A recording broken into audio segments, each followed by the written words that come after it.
Okay, I believe we are now live, and yeah, so everyone can see us now. So I would just like to start off by saying good afternoon, good evening, wherever you are in the world, everyone, and thank you very much for joining us today. Just by way of introduction, my name is Tutu Popola, and I am the director and lead consultant at Sleek HR Limited. And with me today, I have the absolute privilege of joining May Phil Champion from the Faith and Belief Forum. He is the director of the Faith and Belief Forum. Welcome, Phil. Lovely to have you here. Thanks very much, Tutu. Nice to be here. Nice, nice to see you. So today we're going to be talking mainly about. So we've been having over the last week and for the rest of this week, we've been talking about different topics around workplace inclusion, and we've covered different topics. We've covered race, we've covered fertility, support for employees, gender identity, leadership. We've talked about many different things, and it's been led by experts like yourself, Phil. Today, we are talking about faith and belief, respecting faith and belief in the workplace, and how we can build a culture of inclusion. Our goal ultimately with this conversation is to educate people, but then also to think about what action employers can take to make their organization more inclusive to people from this different spectrum of the society.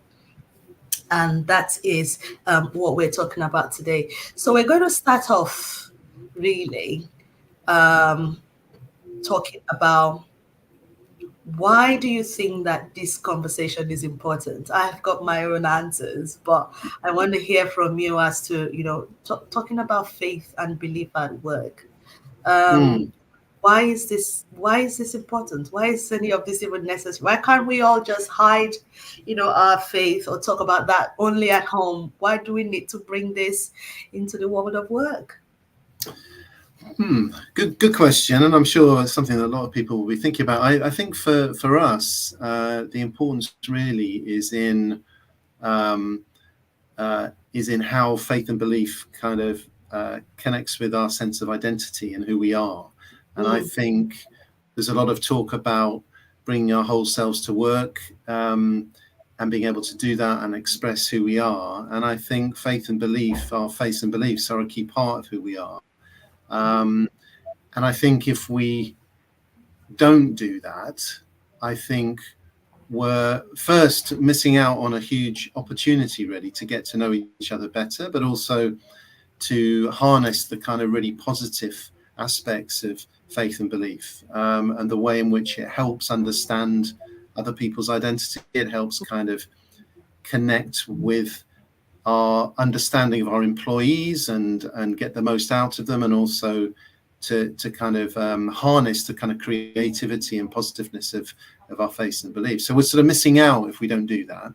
But also on the flip side, I think it can, and often because it kind of can intersect with other characteristics, such as particularly race, actually. mhm. Um, and if we don't talk about it, if we can't bring our whole selves to work and talk about our faith and beliefs, then it can create misunderstandings. It can kind of feed assumptions that we might have about others, and that can, that's not always helpful.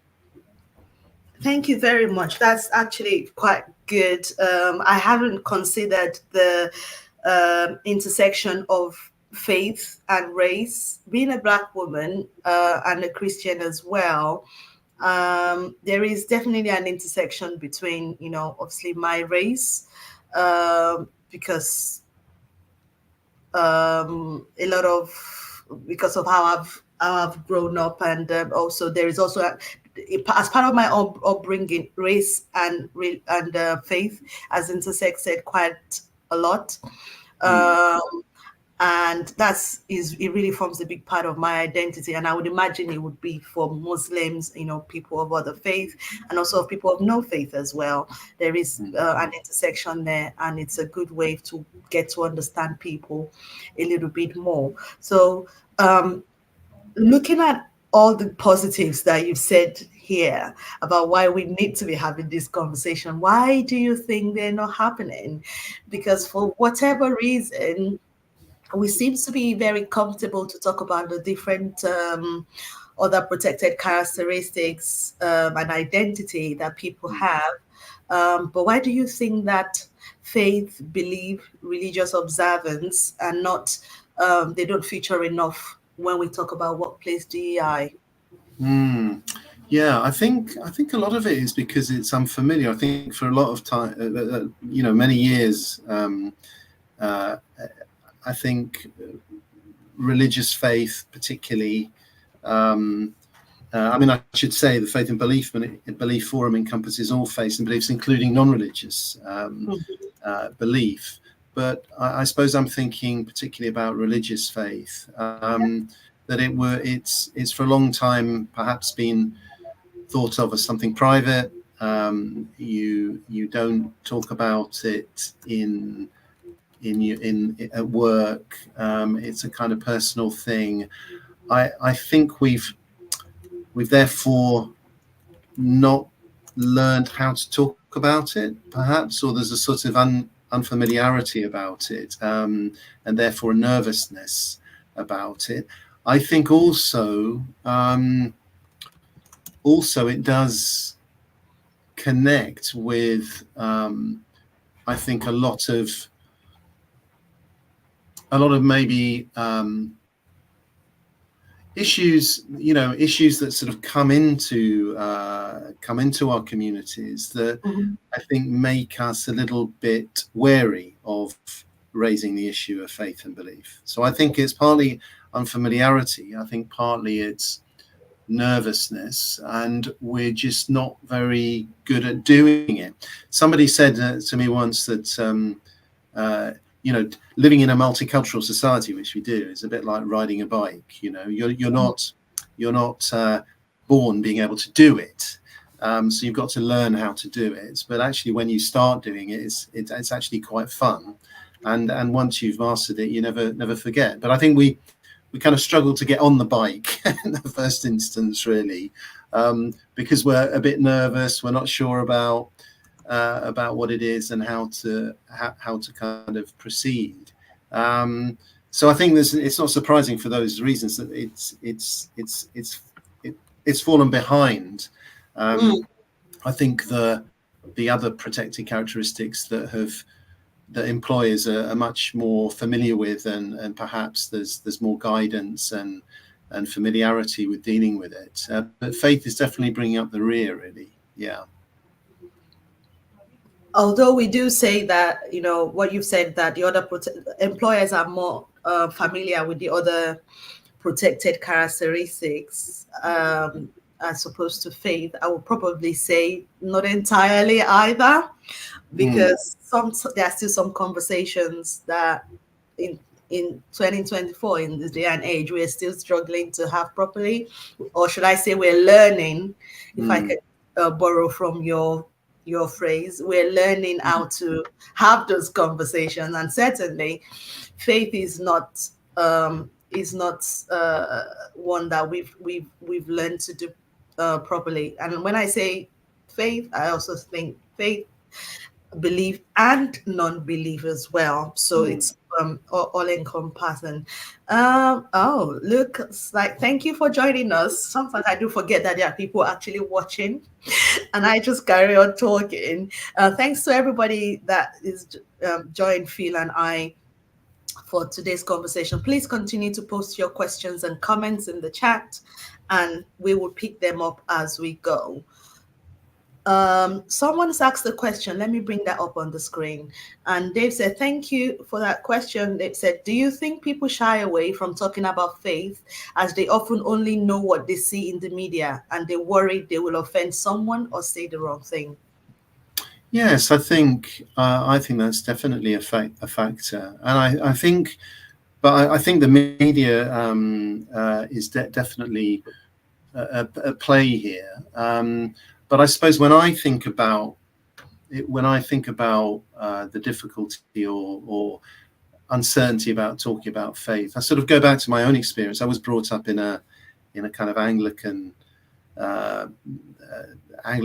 Christian Anglican family, and my father and my mother were both churchgoers, and we went to church, and I with my brothers and sister, and we were brought up in that environment. But I began to sort of question it myself as I was growing up. But that kind of conversation that you want to develop, even in my own family, about kind of questioning, questioning my parents' beliefs, I suppose, and whether they were compatible with what I was thinking. It was an uncomfortable thing to do, and not very easy. And I think that's partly because our faiths and beliefs go so deeply into sort of who we are and how we see the world. So it's a difficult conversation to have, and I think sometimes that our kind of innate curiosity about things, it's hard to translate sometimes into faith and belief, but we need to be allowed to be curious about it. And that's what I wanted to be when I was growing up, to be curious about what my parents believed, and did I believe the same thing? And I really tuned into doubting Thomas, because Thomas as an apostle was a kind of somebody who asked those questions. And okay, he was a believer in the end, but he wanted to see the evidence, but he was curious. And I think that was an important guiding apostle for me, in a way. This idea of curiosity is important. The media, and what we're scared to offend. And it blocks our ability to sort of be curious. So maybe we've just got to feel that we're allowed to be curious. Yeah. Do you also think that for certain individuals, the fact that we don't want to, this hesitance that we have to talk about faith, religious observance, or non-faith at work robs certain people? They may feel that it robs them of their identity at work.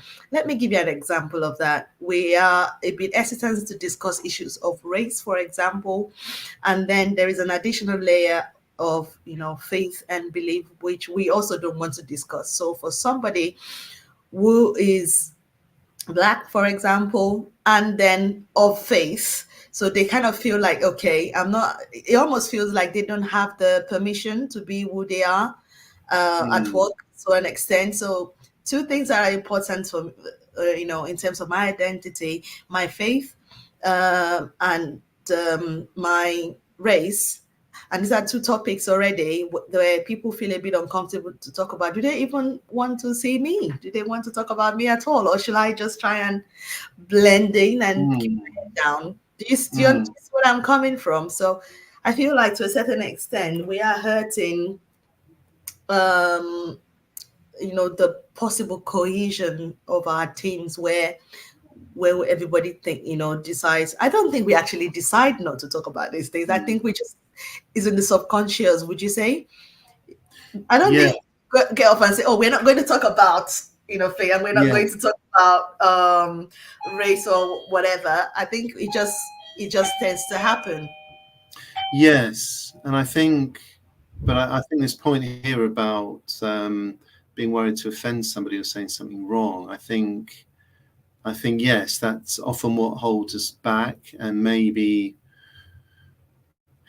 yes, particularly how we kind of maybe maybe we're worried about sort of saying the wrong thing, but often it's better out than in a way, that it's important to kind of express how you're feeling about something, if it's to do with how you feel about faith, identity, or other issues, but it's better out than in. And usually people are decent people.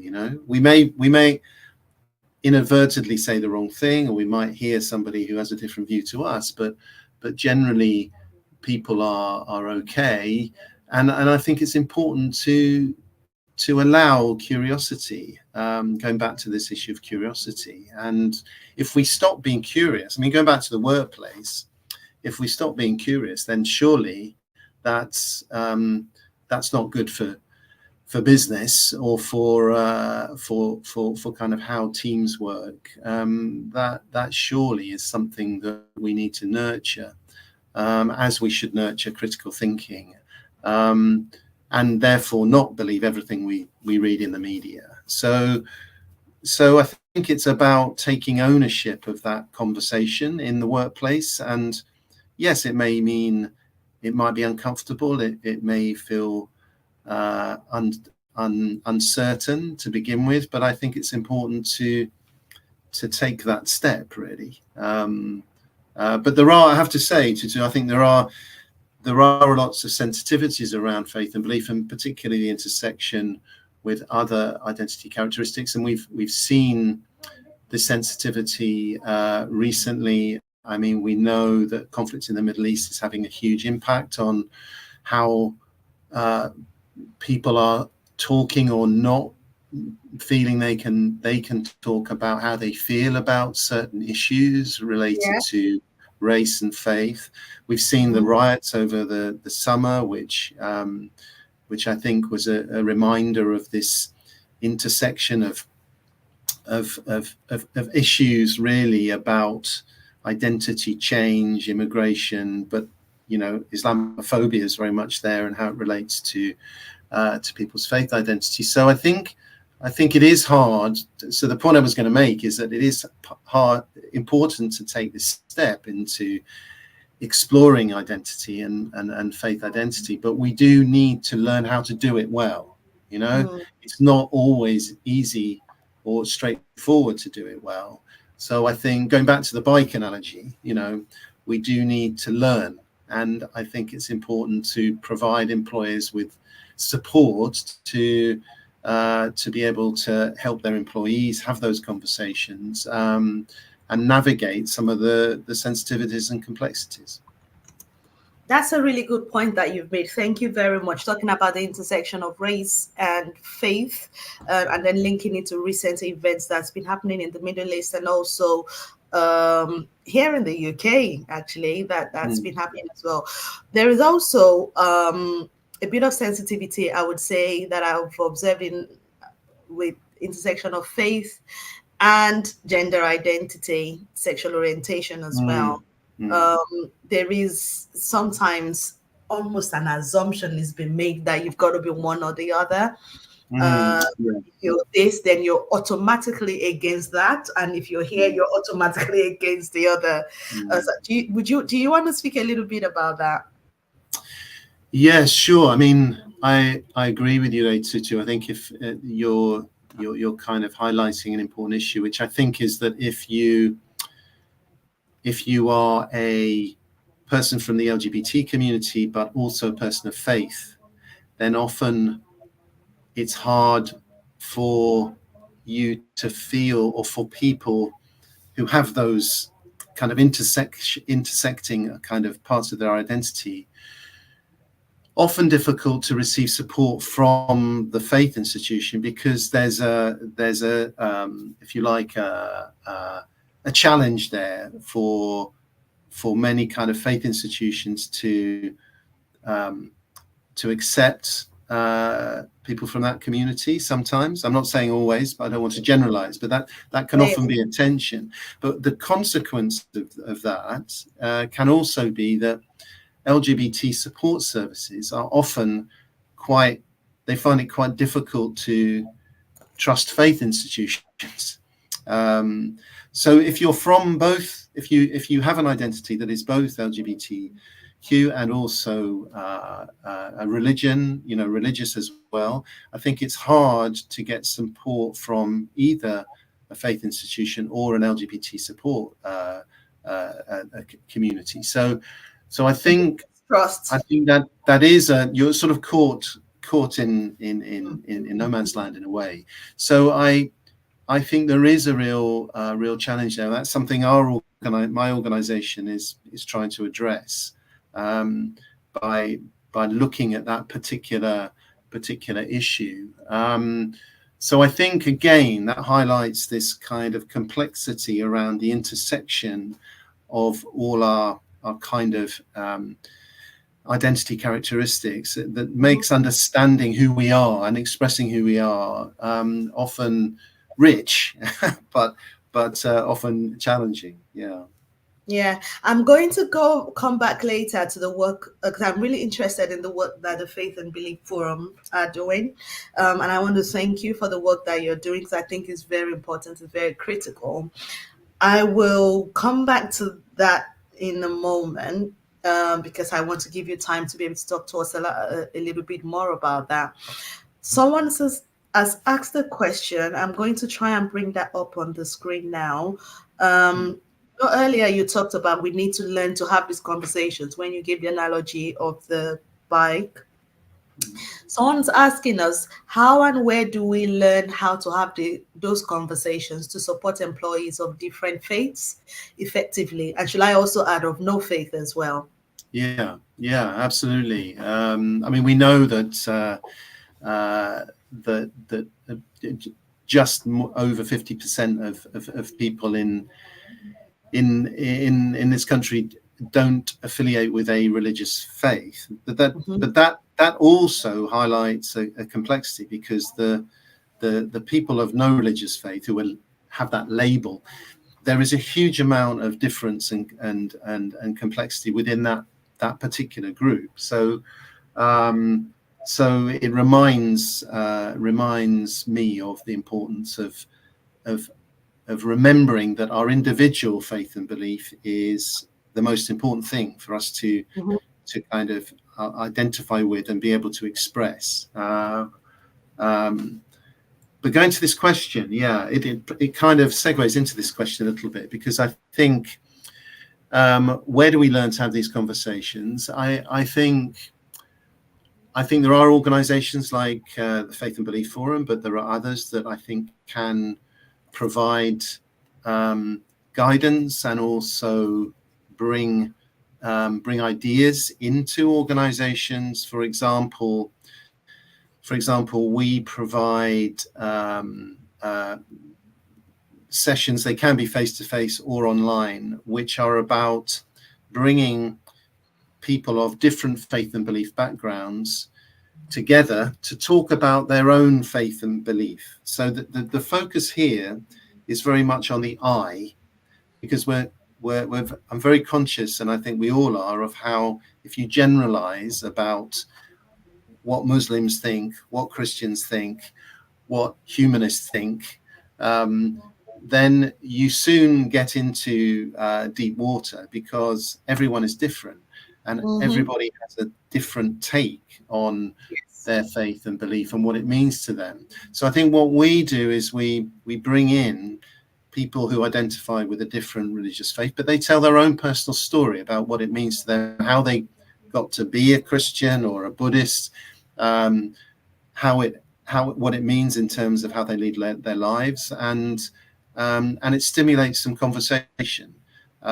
So you might have a Muslim, a Jew, and an atheist, and they would talk about their faith and beliefs, and then they would open up a conversation. And I think that's quite a good way of beginning to explore the idea of faith and belief identity by actually exploring individual faith and belief. I think it's important in those conversations to facilitate them well, because I think sometimes our questions can be clumsy. They can mistakenly offend, Yes. So I think sometimes you might need a facilitator to help reframe a question if it's put in a clumsy way. But I think it's bringing in some faith experience that maybe people have been trained to tell the story of their faith, and to open up a conversation. I think there's another organization called, I'll just plug another organization just apart from mine, but there's one called Solutions Not Sides, which I Can think... I take that again? Solutions Solutions Not Sides. So Okay. They're a charity that specialize in having conversations about the Middle East, Israel, Palestine. So if that is something that people want to talk about, then they can help facilitate that. But I think there are quite a lot of resources out there to help employers create a safe space where you can have a conversation about faith identity. But you do have to set that space. I mean, one of the tools, if you'll allow me to just to share one tool that we use. Yes, please go ahead. But it's an acronym. This is about setting the space in to have a conversation, which I think is really important, because you need to make people feel as safe as they can do before you kind of enter into maybe what is a sensitive conversation. But we use an acronym called RADIO. Okay. And really it's about 5 principles for having these conversations. R is for respect, so make sure that the conversation is respectful. A is for active listening, so that it encourages people to not just wait their turn to say something, but to actually listen to somebody that's speaking, so be active in that sense. D is for dialogue, not debate. So to try and encourage people to, this is back to curiosity really, but to have a dialogue and to listen to different viewpoints rather than a debate, which is very much about how to prove your position is right. So that's dialogue, not debate. I is for I statements, really going back to what I was saying about the importance of avoiding generalizations, but to talk from your own point of view. So this is what I believe, this is what I think, and to own that sense of your own identity, but what you're saying. And the O goes back to what I was saying about sometimes you can mistakenly offend, but the O is for oops and ouch, so that sometimes you might have an oops moment, which is I didn't mean to say it quite like that, I'm really sorry. And the ouch might be, well, that really hurt actually when you said that, and I just want you to know that. So I think there are those radio principles I think are quite useful for setting the space and saying, okay, we're about to have a conversation could be sensitive, but let's try and stick to these principles. I really like the radio principles, and I will be looking that up myself, because I think that it's something. There are principles that you could use to have almost any conversation, really, and it gives everybody room in that sense to be able to express themselves, and also room to make mistakes, because we're humans and they will happen, whether we intend for them to happen or not. So yeah, that's really good. Thank you very much. And I did share on the screen for anybody who might be listening instead of watching, the website for Solutions Not Sites that Phil had mentioned earlier on. So thank you very much for that. The only thing I would add is about how organizations can start having this conversation is to approach it in the same way as we would approach every other thing that we do not fully understand. We can start from education, fact finding. What is the basic principle of this? So before we go straight to, oh, this is what this person believes, or this is why that person does not believe, let's first understand what exactly is the basis of what are the basic principles first, before we then start going on to kind of explain each individual choices. I know that some organizations have something called a lunch and learn. I know Yeah. they call it different companies might call that different things. So yes, this could be a good topic to bring up there, where there are facilitated conversations around certain topics, and it might be led by one person, and then there's an open opportunity for different people to kind of learn, but also to ask questions and have like really good discussions around this. So that's very important. So thank you very much to the person that's asked that question. We really appreciate the participant. We really appreciate your you joining us. So, for anybody that's just joining, I'm just going to do a quick reintroduction. I've got here with me Phil, Director of Faith and Belief Forum, and my name is Tutu, Director at Sleek HR Limited. And I am speaking to everybody that will speak to me basically about workplace inclusion. I've thrown my requests out there. I've approached many different people, and thankfully, a lot of them have said yes. And I've been having this conversation. This is the second week running. So we're just talking really about workplace inclusion, different angles to it. Why is it important? What does inclusion look like for different groups of people? What can we do, and what advice can we give organizations and businesses in terms of, really actionable steps for them around inclusion? That really is our goal for having these discussions. So, Phil, I'm going to ask you Another question. How do you think that, what would you say are the practical examples of how companies can create policies that support religious diversity whilst also balancing operational needs? I know I've mentioned religious diversity, but I also want to mention non-belief as well. How do you think companies can do this? Now, if you think about the fact that a lot of organizations are saying to us, there's already a lot of regulatory requirements that we need to undertake. And this is another thing that you've brought, that you're Mm. bringing to us. Ultimately, our goal is to make money.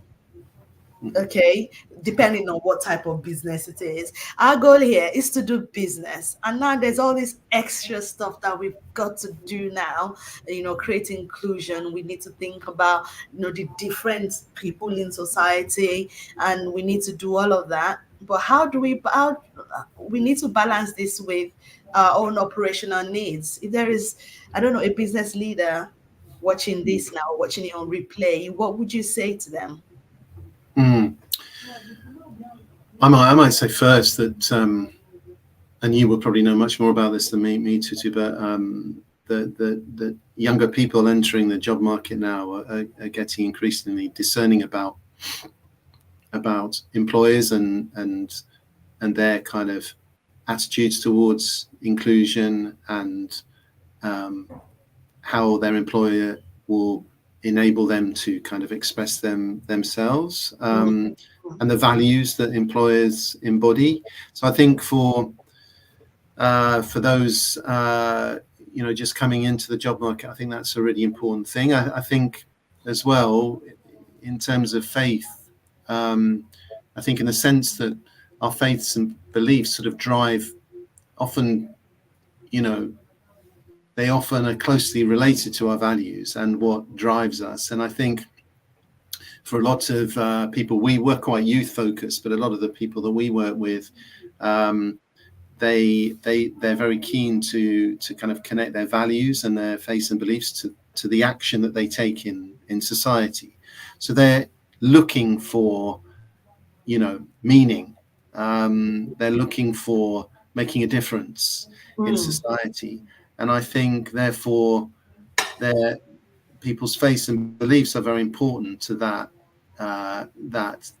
vision that they have. So I think if employers can speak to that, I think one is that they'll be more likely to attract people in the first place.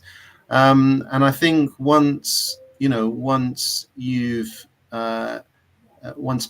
in terms of kind of how to keep people, I think in that sense, there's the sort of basic ideas, I think, now that are becoming more commonplace, thankfully, in terms of workplaces. But being able to provide reflection rooms or places to pray, being sensitive to what food is served up, whether it's halal, kosher, or whatever, but how that relates to people's faiths and beliefs. I think recognizing and celebrating different festivals, which there are a lot of, perhaps becoming a bit more flexible in terms of kind of holidays and being able to swap Christmas for another festival. Being able to be a bit sort of more flexible around that. I think there are lots of things that employers can do probably quite easily in order to retain staff who care about that expression of being able to express their faith and beliefs. And then, I think, if you move a little further into the work of what companies do, I certainly believe that having teams that can be drawn from different backgrounds, different faiths and beliefs, different races. I think if we can get teams to be more diverse, I think they are more creative. They're more they can be more creative in that sense. So I think there are rewards there. But ultimately, people want to feel that they can belong, don't they? Yes. Whether that's in society or whether it's in your workplace. I mean, we spend most of our time at work.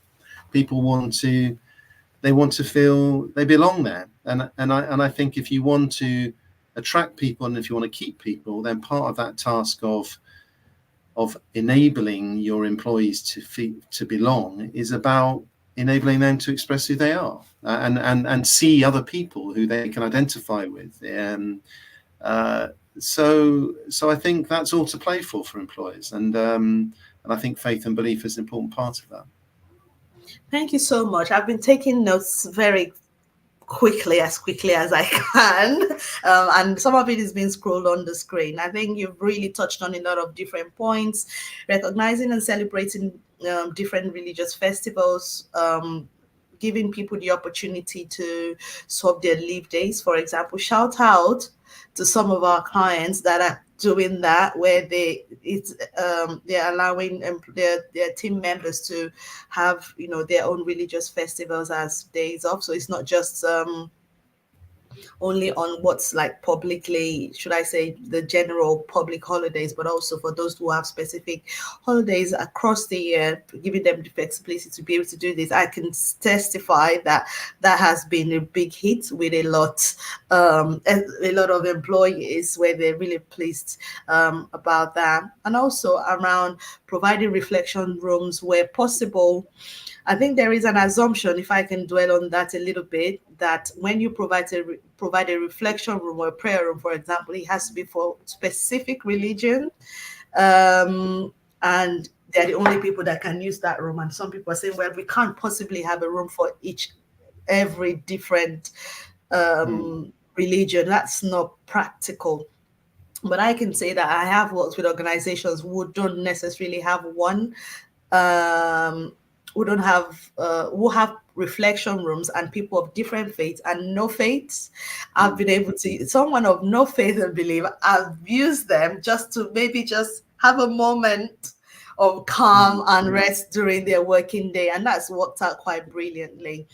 Also, it's around being conscious of food. Said that work events, provision the kosher, halal, and also alcohol as well. Moving away from, whilst everybody should have a choice as to whether or not they drink alcohol, but not making it like central to all work events. And I think even people of no faith can benefit from that, because statistics has shown us that younger people are moving away from like alcohol entertainment. So whether they're people of faith or of no faith, that would surely, and some do it for health reasons, mainly. So that would be beneficial, and they're all things that can be considered, and those changes would make a big difference in terms of inclusion for an organization. So thank you very much for sharing that with us. I want to talk a little bit about the work of the Faith and Belief Forum.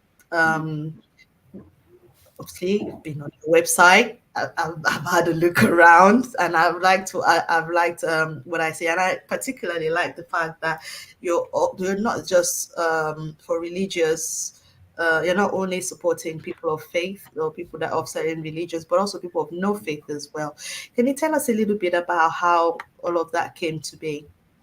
Yes, I mean, we were founded 25 years ago or so, as the Three Face Forum, by a uh, by a Jewish, Muslim, and Christian sort of leader. Uh, so that was our roots. So we were kind of focusing at the start on the kind of the three Abrahamic faiths. But in 2018, we rebranded to the Faith and Belief Forum to encompass all faiths and beliefs, because we felt that better reflected the complexity of the UK society, really, and that it was also important to recognise that faith and belief is a changing thing. I certainly believe that mine has certainly, being brought up in an Anglican church. I actually kind of identify now as a sort of a Christian agnostic. But I mean, your faith identity and your beliefs, they change over time, and you may not. You may feel that you were born into certain faith tradition, but they can change over time. So I think our organization kind of embraces that complexity of faith and belief, and the fact that it's a kind of a living thing. So it didn't make sense to us to sort of just focus on three Abrahamic faiths. So that was our rebrand in 2018, and really since then we've evolved into an organisation that's, as I said before, we're quite youth focused. So we work a lot with schools. So we support teachers and schools to basically, I would say, teach the next generation not to hate, based on, prejudices and assumptions about people's faiths and beliefs and the intersections that are kind of a part of that. So we work with schools and teachers to do that. And we also work with universities across the UK, really to enable them to have a year-long leadership course that brings them together with people of different faiths and beliefs, so they can explore faith and belief identity and what that means for their role as leaders in society. So we're kind of preparing them for their kind of role in society by giving them more of an opportunity to think through identity through a faith and belief lens, and to connect that to the challenges that they're in society. And part of that leadership journey involves engaging with MPs at Westminster, so schools and universities. And the third thing we do is we work in communities, wider communities, on encouraging dialogue. We're doing quite a lot of work at the moment, bringing restorative approaches to faith and belief communities, and how to repair the harm done to communities through the recent riots, for example, and trying to support communities to connect on difficult issues. So we're quite youth focused, dialogue focused, and we produce a lot of sort of educational and materials. A lot now is available online. So if you have a look at our website, you'll find a lot more information there. Thank you very much. And I've just put the website on the screen. It's faithbeliefforum.org. Please, everybody go there and just get a bit more information about the wonderful work that this organization is doing. I was just going to ask, would you consider working with companies? Would you consider going into an organization like the example we gave earlier about the Lunch and Learn? Is that something that you'll be open to, or do you want to mainly keep it education sector focused? No, that's a new area for us, but it's a kind of it's a kind of growing one. We are approached now by businesses, by employers, and in fact, we are where this year we've probably delivered half a dozen sessions to companies on how to handle faith and belief diversity in the workplace. And I think this is a growing area for employers. I think there's a growing recognition of the need to do something about this issue, and they've reached out to us for assistance to that. So, by all means, we're very open to hearing from employers if you want some advice or some support on this protected characteristic and how to handle it. And it's a sort of growing area of our work now, really, because companies are coming to us and saying, how can you help us do this better? It goes back to what I said at the beginning, which is people are just starting to kind of try and get onto the bike, but it's kind of learning how to do that. And I think if we can provide some experience from different sectors and some ideas and guidance, we're very happy to do that. Oh, that's wonderful news. So you've heard it here, everyone. The website is on the screen, and I would also put contact details. I would also put it in the show notes as well. Please click on the link if you're watching this on replay, and go and find out more about the work of the Faith and Belief Forum. So thank you very much for that. We're going to round up quite soon. I can't believe that we've been talking for almost an hour. Time really does fly. If anyone has any questions or any comments, please just put them in the chat, and then we've still got some time to discuss them as they come up. So I'm just going to ask you now, Phil, what is it that you would like to, if there's one thing that you would like us to hold on to, especially for businesses, if there's something that you want, and even individuals, and I know I keep saying businesses, but it's people that are in businesses. So if there's anything that you would like us to hold on to, what would it be? I know I said one thing, but I think I can stretch it to two things, because I think you will struggle to cram it all in one thing. Well, I think the general one about people, I suppose, and like you say, we're all human beings, is to hold on to our common humanity. I think if you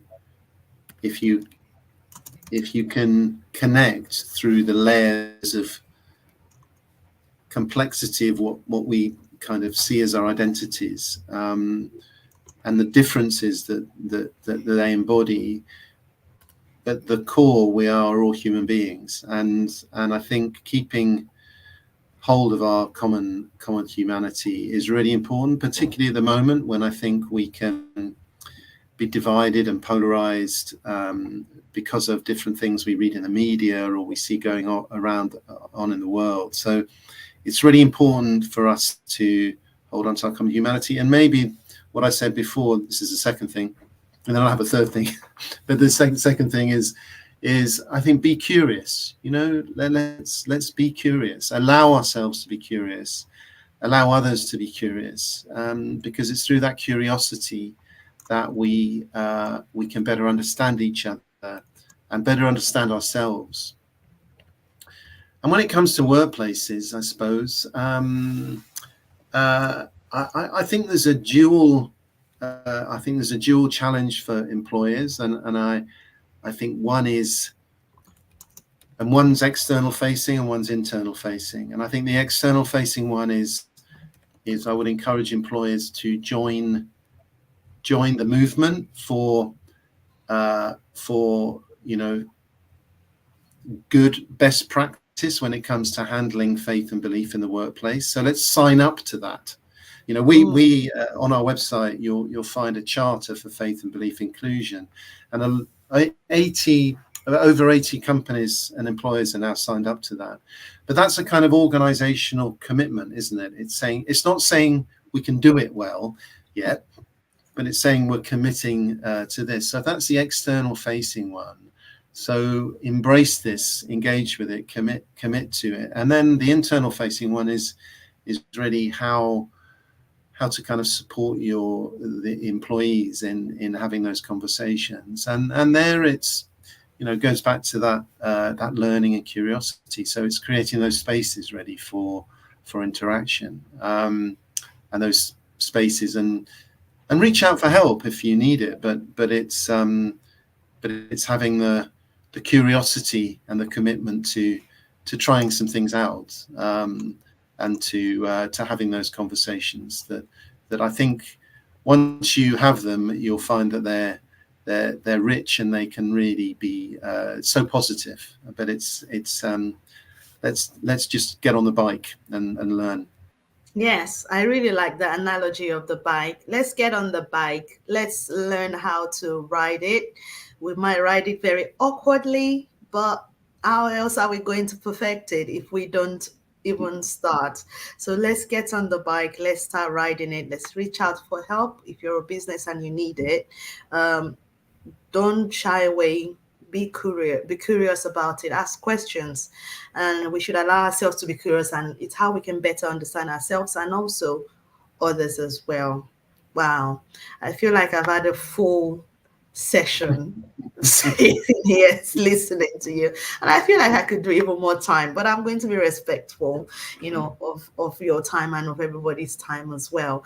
Can I just say that I want to really thank you, Phil, for joining me on this conversation. I appreciate your time. Thank you for answering those questions, and thank you also. So everyone was posted their comments and their questions. I hope we've been able to do them justice. If you're watching this on replay, please look in the comment section somewhere. I would try and put more information about the Faith and Belief Forum in there, including a link that takes you to their website if you would like to reach out to them directly. So thanks for everybody for your time. Once again, my name is Tutu Popola, and I am the MD and lead consultant at Sleek HR Limited. And with me today is the wonderful Phil Champaign. He's the director of the Faith and Belief Forum. So thank you, everybody. And do you want to say some parting goodbyes? No, Phil? just thanks, Tutu, for the opportunity, and thanks for those who've tuned in. Really enjoyed the conversation. Thank you so much. All right. Thanks very much. Have a good day, everyone, and speak to you soon. Bye. Bye.